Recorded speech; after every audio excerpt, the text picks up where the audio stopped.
الحج أشهر معلومات এই আয়াতের তাফসীরের মধ্যে আল্লাহ তাআলা বলতেছেন যে 12টি মাসের মধ্যে 4টি মাস আরবাতুন হুরুম সম্মানিত মাস।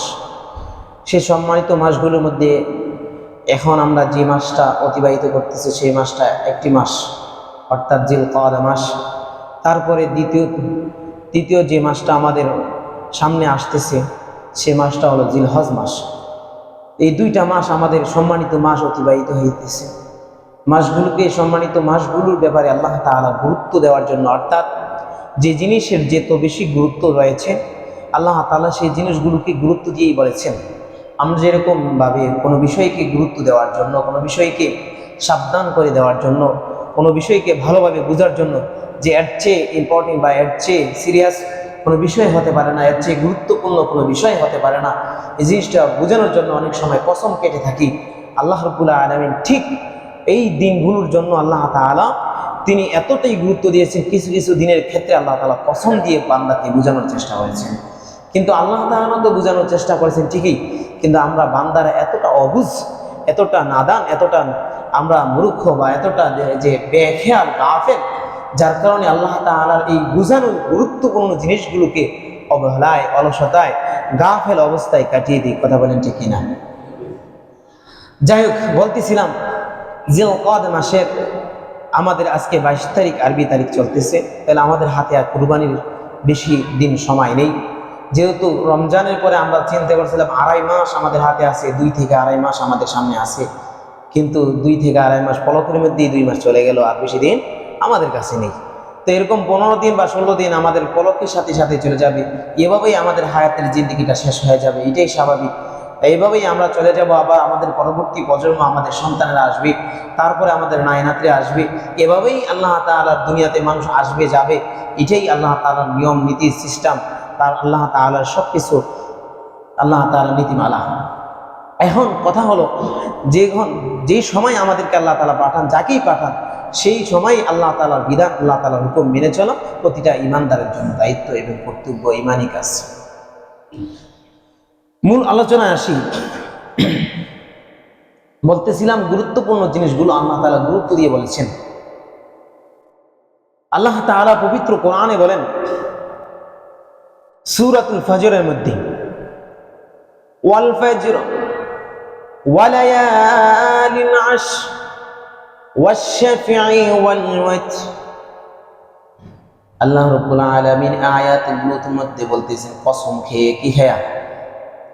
ওয়াল ফজর, ফজরের সুবহ সাদিকের সময়ের কসম, ওয়ালায়ালিন আশর, 10 রাতের কসম। লায়ালিন শব্দের অর্থ, লাইলুন শব্দের অর্থ রাত্র, লায়ালিন বহু বছর, আশর অর্থাৎ 10 রাতের কসম। ওয়াদা রাওয়ায়ে কসমিয়া, কসম খায় আল্লাহ তাআলা বলতেছেন 10 রাতের কসম। ওয়াশ-শাফঈ ওয়াল ওয়াতর, আল্লাহ তাআলা বলেন বেজুর রাতগুলোর কসম, রাত্রিগুলোর কসম। আল্লাহ তাআলা এই আয়াতগুলো দ্বারা কিসের কসম খাইতেছেন সামনে আপনাদেরকে আমি ভালো করে বুঝিয়ে বলার চেষ্টা করব। আল্লাহ তাআলা বলতেছেন ওয়াল ফজর, ফজরের কসম, ফজরের সময়ের কসম। 5 ওয়াক্ত নামাজের ভিতরে সবচেয়ে গুরুত্বপূর্ণ নামাজ কোনটা জানেননি?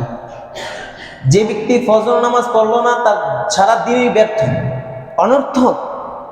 আর যে ব্যক্তি ফজর নামাজ পড়লো, আল্লাহ তাআলা বলেন ওই বান্দা সে আমার জিম্মায় চলে গেল, ওই বান্দা আমার দায়িত্বে চলে গেল, তার সমস্ত বালা মুসিবত এবং সমস্ত দুঃখ কষ্ট সব কিছু থেকে তার দেখাশোনা করা আমার দায়িত্ব হয়ে গেছে।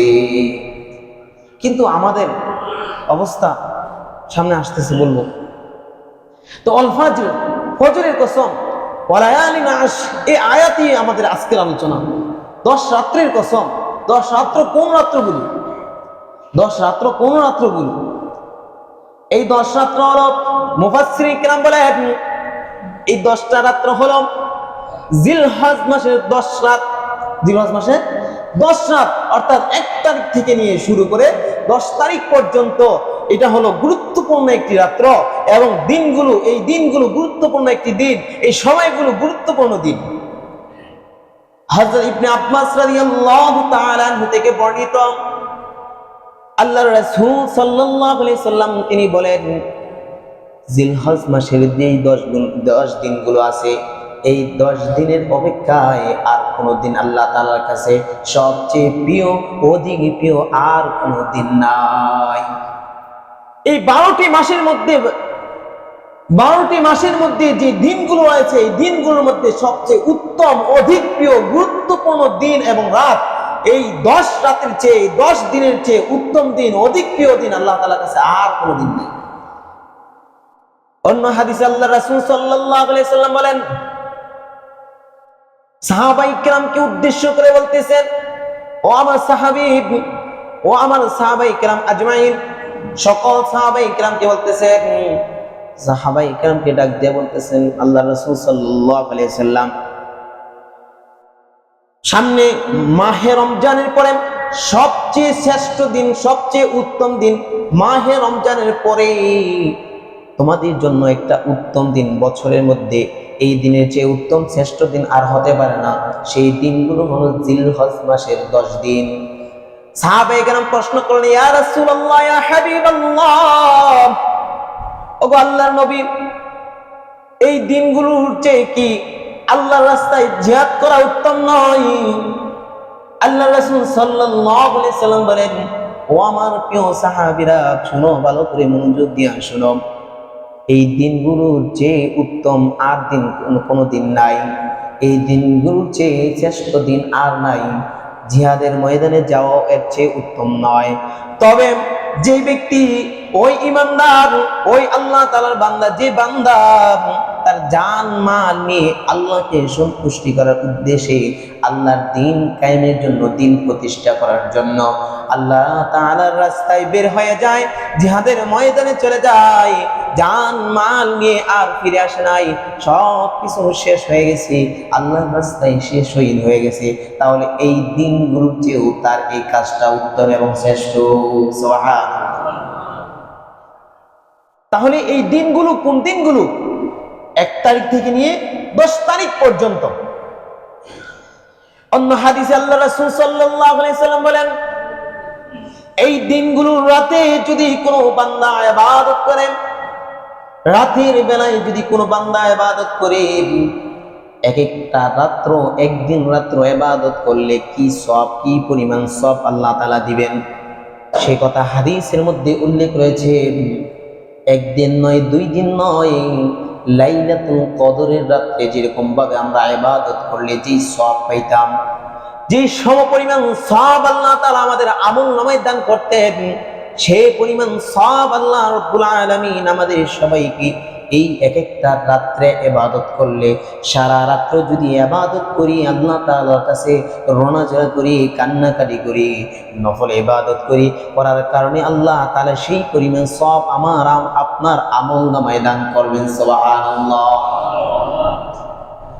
শুধু তাই নয়, আল্লাহর রাসূল সাল্লাল্লাহু আলাইহি সাল্লাম বলেন, অর্থাৎ সাহাবায়ে কেরাম যখন জিজ্ঞাসা করলেন, ইয়া রাসূলুল্লাহ, ইয়া হাবিবাল্লাহ, এই রাত্রগুলোতে ইবাদত করলে কি ফায়দা, কি লাভ, এই রাত্রগুলোতে, এই দিনগুলোতে কিভাবে কাটানো যায়?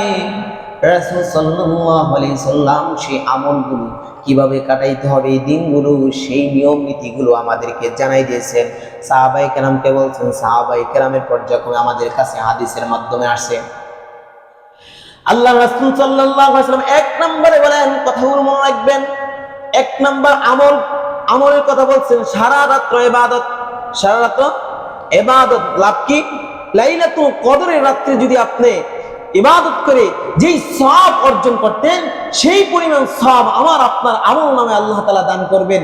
জিলহজ মাসের রাত্রে বেলা যদি, শুধু রাত্রে, একটা রাত্রে যদি আপনি ইবাদত করেন, 1 রাত্রে ইবাদত করলে সেই পরিমাণ সওয়াব আপনার আমলনামায় দান করবেন। সুবহানাল্লাহ। 2 নাম্বার আমল, ইবাদত কাজ কি করতে হবে? 2 নাম্বার আমল হলো, আল্লাহ রাসূল সাল্লাল্লাহু আলাইহি সাল্লাম বলেন, দিনের বেলায় যদি নফল রোজা রাখা হয়, দিনের বেলা যদি কোনো মুমিন নফল রোজা রাখে, রাসূল সাল্লাল্লাহু আলাইহি সাল্লাম বলেন, 1 বছর নফল রোজা রাখলে যে সওয়াব হইতো আপনার আমলনামায়, সেই পরিমাণ সওয়াব আল্লাহ তাআলা আপনার আমার আমলনামায় দান করে দিবেন। সুবহানাল্লাহ। তাহলে 1 নম্বর আমল পাইলাম, রাত্রের বেলা জাগ্রত থেকে নফল ইবাদত করা। আল্লাহ তাআলা লাইলাতুল কদরের সমপরিমাণ যে সওয়াব আছে সেই সওয়াব আমাদেরকে দান করবেন। 2 নম্বর, দিনের বেলা যদি নফল ইবাদত করি তাহলে নফল ইবাদত করলে 1 বছরের সওয়াব আল্লাহ তাআলা আমাদেরকে দান করবেন। সুবহানাল্লাহ। 3 নম্বর কি আমল? 3 নম্বর আমল হলো বেশি বেশি করে নফল ইবাদত করা। বেশি বেশি করে নফল ইবাদত কি, পূর্বে যেরকম ভাবে আমরা 2 রাকাত 4 রাকাত 6 রাকাত নফল নামাজ পড়ি, তাইলে লাইলাতুল কদরের নামাজ পড়ব, দিনের বেলায় নফল রোজা রাখবো, তার পাশাপাশি আগের তুলনায় এই 10টা দিন আরো বেশি নফল ইবাদত বাড়িয়ে দিতে হবে। এর অর্থ হলো বেশি বেশি করে নফল ইবাদত, নফল নামাজগুলো করার চেষ্টা করা। তাহলে এই রাত্রিগুলো, এই দিনগুলোতে সব আল্লাহ তাআলা অধিক পরিমাণে আমাদেরকে দান করে দিবেন। সুবহানাল্লাহ। 4 নাম্বার হলো বেশি বেশি করে তওবা ইস্তিগফার করা। তওবা ইস্তিগফার করা, তওবা ইস্তিগফার যখনই সময় পাই তখনই তওবা ইস্তিগফার করতে হবে। বেশি বেশি তওবা ইস্তিগফার, আস্তাগফিরুল্লাহ আস্তাগফিরুল্লাহ। এরপরে আপনার বেশি বেশি তাসবিহ পাঠ করা। তাসবিহ কি পাঠ করব? সুবহানাল্লাহ। আল্লাহর রাসূল সাল্লাল্লাহু আলাইহি ওয়াসাল্লাম হাদিসের মধ্যে বলেন তাহলিল ও তাহমিদ, তাহলিল ও তাহমিদ কাসীর। বেশি বেশি করে আল্লাহ তাআলার গুণগান অর্থাৎ এই তাসবিহগুলো পাঠ করা। সুবহানাল্লাহ, তাহলিল, তাহমিদ, তাকবীর অর্থাৎ আলহামদুলিল্লাহ, আল্লাহু আকবার। যখন এই সময় পাই তখন এই জিকিরগুলো বেশি বেশি করব। এই দিনগুলোতে বেশি করার চেষ্টা করব। রাসূল সাল্লাল্লাহু আলাইহি ওয়াসাল্লাম সাহাবাইকে এভাবে আমল করার জন্য বলতেছেন। এই হলো কয় নাম্বার? 4 নাম্বার গেল। 5 নাম্বার হলো রাসূল সাল্লাল্লাহু আলাইহি সাল্লাম বলেন বেশি বেশি করে জিকিরে ফিকিরে থাকা। বেশি বেশি করে জিকির ফিকির কিভাবে করব? বেশি বেশি জিকির করা। জিকির করার অর্থ হলো আফজালুজ যিকরি তিলাওয়াতুল কুরআন। হাদিসে আল্লাহর রাসূল সাল্লাল্লাহু আলাইহি সাল্লাম বলেন সর্বশ্রেষ্ঠ সর্বোত্তম জিকির হলো কোরআন তেলাওয়াত করা। তারপরে অন্যান্য জিকির যেগুলো আছে এই জিকিরগুলো আমরা করার চেষ্টা করব। হার হামেশা সব সময় যখনই সময় পাই, যখনই অবসর পাই তখন জিকির করার চেষ্টা করব। আর জিকিরগুলোর মধ্যে সবচেয়ে উত্তম জিকির এই 10 দিনের মধ্যে হলো আল্লাহু আকবার, আল্লাহু আকবার, লা ইলাহা ইল্লাল্লাহ, আল্লাহু আকবার, আল্লাহু আকবার, আল্লাহু আকবার, ওয়ালিল্লাহিল হামদ, আল্লাহু আকবার, আল্লাহু আকবার, লা ইলাহা ইল্লাল্লাহ, আল্লাহু আকবার, আল্লাহু আকবার, ওয়ালিল্লাহিল হামদ। এই তাকবীরটা বেশি বেশি করে এই 10 দিন দিতে হবে। যখনই সাহাবায়ে কেরাম কি আমল করতেন দেখেন, আমরা তো বাজারে যাই, অযথা সময় নষ্ট করি, মানুষের পিছনে লেগে থাকি। আমাদের কাজ হলো মানুষের পিছনে লেগে থাকা, তাদেরকে নিয়ে গবেষণা করা, মানুষের দুর্চর্চা করা। আমাদের এভাবেই আমাদের দিনগুলো কেটে যায়। ঘর থেকে যখন বাইর হই তখনই আমাদের দিনগুলো উদ্দেশ্যই থাকে কাকে নিয়ে আজকে আলোচনা করা যায়, কাকে নিয়ে গবেষণা করা যায়, কার দুষ্টটি আছে, এগুলো নিয়ে চর্চা না করলে আমাদের মন ভরে না। কথা বলেন ঠিক কিনা? অথচ সাহাবায়ে কেরামের কাজ, সাহাবায়ে কেরামের উদ্দেশ্য হলো, সাহাবায়ে কেরাম যখন শুনতে পারলেন, জানতে পারলেন যে রাসূল সাল্লাল্লাহু আলাইহি ওয়াসাল্লাম বলেছেন যখনই যাইবা হঠাৎ করে মনে পড়েছেন তোমার জিকিরের কথা, তখন এই 10 দিনের ভিতরে যদি তোমার জিকিরের কথা মনে পড়ে যায় সাথে সাথে তুমি আল্লাহু আকবার, আল্লাহু আকবার, লা ইলাহা ইল্লাল্লাহ, আল্লাহু আকবার, আল্লাহু আকবার, ওয়ালিল্লাহিল হামদ এই জিকিরটা করবা। মজলিসের মধ্যে হঠাৎ গিয়েছো, হঠাৎ এমন একটা মৃদু আওয়াজ দিয়ে বলবা যাতে কারো কোনো সমস্যা না হয়, কারো কোনো কষ্ট না হয়, কারো কোনো সমস্যা না হয়। এজন্য আল্লাহ রাসূল সাল্লাল্লাহু আলাইহি ওয়াসাল্লাম বলেন মজলিসে হঠাৎ তোমার এই জিকিরের কথা মনে পড়েছে, আওয়াজ দিবা। কেউ যদি সমস্যা মনে করে সাথে সাথে বলে দিবা রাসূল সাল্লাল্লাহু আলাইহি ওয়াসাল্লাম আমাদেরকে বেশি বেশি এই দিনে জিকির করতে বলছেন। আর এই কথার অর্থ তাকবীরটা আমি আপনাদেরকে স্মরণ করে দিলাম। আমি জোরে পড়ার উদ্দেশ্য হলো আপনাদেরকে স্মরণ করে দিলাম। আমার উদ্দেশ্য হলো আপনারা যেন আমার এই জিকিরের আওয়াজ শুনতে পেয়ে আপনারাও যেন এই তাকবীরটা পাঠ করেন। কথা ঠিক আছে নি? পারবো তো ইনশাআল্লাহ আমলটা করতে? আর হামেশা এই 10 দিন সব সময় জিকির করব, সব সময় জিকির করব, এই তাসবিহগুলো পাঠ করব। সুবহানাল্লাহ, আলহামদুলিল্লাহ, ওয়ালা ইলাহা ইল্লাল্লাহ, আল্লাহু আকবার। এই হলো আমাদের আজকের 5 নাম্বার। 6 নাম্বার হলো চুল নখ, আল্লাহ রাসূল সাল্লাল্লাহু আলাইহি সাল্লাম হাদিসের মধ্যে বলেন চুল নখ আপনার এগুলো ওই জিলহজ মাসের চাঁদ দেখার আগে চুল নখ এগুলো সবকিছু পরিষ্কার করে বগলের নিচের পশম, নাভির নিচের চুল সবকিছু আপনি পশম গুলো সবকিছু পরিষ্কার পরিচ্ছন্ন করে আপনি ফ্রেশ হয়ে যাবেন। এই 10 দিনের ভিতরে আর এগুলোর মধ্যে হাত দিবেন না। কুরবানির পরে পশু জবাই করার পরে তারপরে গিয়ে যদি আপনার কাটতে মন চায় আপনি কাটতে পারবেন, তার ওই দিন আয়ার পরে আর কোনো সমস্যা নাই। তাহলে এই 10 দিন পর্যন্ত 10 দিনের আমল কি? আমল হলো 6 নম্বর আমল হলো আমাদের চুল এবং নখ, তারপরে বগলের নিচে পশমের পরে নাভির নিচের চুল, এভরিথিং এইগুলো পশমগুলো আমরা কেটে ফেলবো ইনশাআল্লাহ। রাজি আছি তো? ফায়দা কি? আল্লাহ রাসূল সাল্লাল্লাহু আলাইহি সাল্লাম বলেন মান রাআ জিল হজ্জতি ওয়া আরাদা আন ইউদহিয়া ফালা ইয়াখুযান্না মিন শা'রিহি ওয়ালা মিন আযফারিহি। রাসূল সাল্লাল্লাহু আলাইহি সাল্লাম বলেন মান রাআ জিল হজ্জা, ওই ব্যক্তি জিলহজের চাঁদ দেখলো, ওয়া আরাদা আন ইউদহিয়া এবং সে কুরবানি করার ইচ্ছা পোষণ করলো, ফালা ইয়াখুযান্না মিন শা'রি, সে যেন তার নখগুলো তার চুলগুলো না কাটে, ওয়ালা মিন আযফারিহি, সে যেন তার নখগুলো না কাটে। আর এই 10 দিনের ভিতরে অর্থাৎ 10 দিনের আগে এইগুলো যদি কেটে ফেলে, রাসূল সাল্লাল্লাহু আলাইহি সাল্লাম এক নম্বর এই হাদিস দ্বারা বুঝাইলেন যে যারা কুরবানি করার ইচ্ছা পোষণ করেছে, যাদের সামর্থ্য আছে, তারা যেন এই চুল নখ এই 10 দিনের ভিতরে আর না কাটে, এর আগেই 10 দিনের আগে কেটে ফেলবে। না হয় কুরবানির পশু জবাই করে তারপরে কাটবে। তাহলে লাভ কি? ফজিলত কি? ফজিলত হলো ফজিলত হলো রাসূল সাল্লাল্লাহু আলাইহি ওয়াসাল্লাম বলেন কুরবানি করলে যে সওয়াব হয় সেই পরিমাণ সওয়াব তার আমলনামায় আল্লাহ তাআলা দান করে দিবে। সুবহানাল্লাহ। শুধু কয়েকজনে বলছেন এর চেয়ে উত্তম সওয়াব এত সহজভাবে আল্লাহ রাসূল সাল্লাল্লাহু আলাইহি ওয়াসাল্লাম আমাদেরকে বেজন করেছেন, এর চেয়ে শ্রেষ্ঠ আমল কি হতে পারে? 10টা দিন শুধু আমরা আমাদের এমনিতে তো 40 দিন হয়ে যায়, 40 দিনে পার হয়ে যায়, অনেকে চুল কাটি না, নখ কাটি না, আছে না এরকম আমাদের মধ্যে? কিন্তু 10 দিন আমরা 10 দিন আগে পরিষ্কার পরিচ্ছন্ন হয়ে যাব, এরপরে 10 দিন পরে পশু জবাই করে তারপরে কি করব? নখ চুল যদি কাটার ইচ্ছা থাকে বা চুল বড় হয়ে গেছে, এখন আপনি কাটতে পারেন, আপনার জন্য আপনার সুযোগ দেওয়া হয়েছে। এখন আর আপনার জন্য আল্লাহ রাসূল সাল্লাল্লাহু আলাইহি ওয়াসাল্লামের এই সুন্নাহ নাই। সুন্নাত এতটুকুই, 1 তারিখ থেকে নিয়ে 10 তারিখ পর্যন্ত আপনি কি করবেন? চুল নখ এগুলো কাটা থেকে বিরত থাকবেন। তাহলে লাভ কি?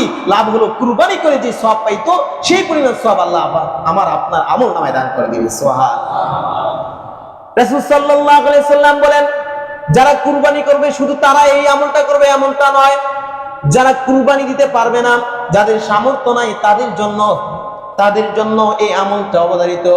শুধু তাদের জন্য নয়, ঘরের ভিতরে ছোট ছোট বাচ্চা থেকে নেওয়া যত সন্তানাদি আছে সবাই উপরে এই আমলটা আল্লাহ রাসূলের সুন্নাহ।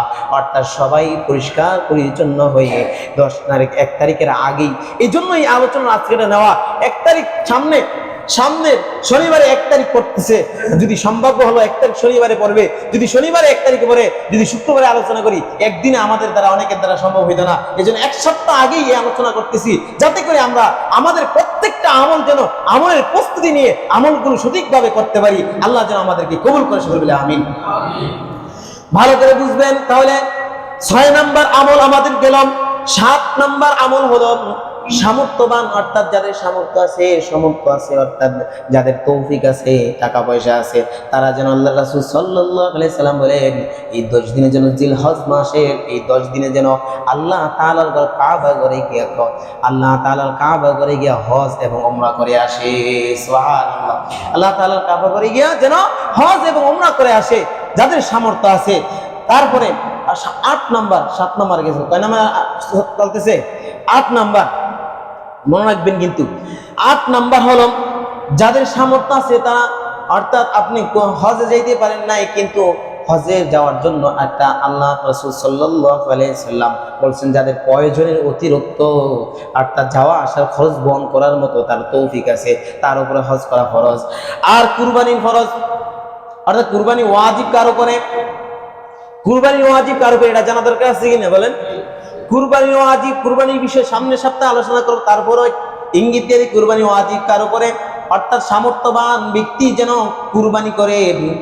এই 10 দিনের আমলের মধ্যে একটা আমল হলো, 10 দিনের আমলের মধ্যে একটা আমল হলো কুরবানি করা।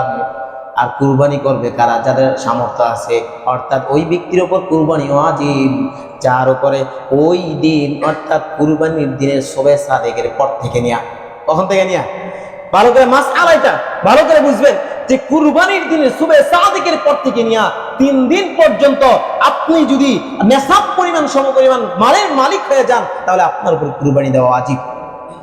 নেশাব পরিমাণ মালিক কতটুকু? ওই যে আমরা যাকাতের নেশাব, আমরা আমাদের মনে আছে তো যাকাতের নেশাব কতটুকু? 7.5 ভরি স্বর্ণ, 52 তোলা রূপা, এই সমপরিমাণ টাকা হোক আর এই টাকা বা অর্থ সম্পদ যদি আপনার থাকে এই 3 দিনের ভিতরে, তাহলে আপনার উপর কুরবানি কি ওয়াজিব। মনে থাকবে তো?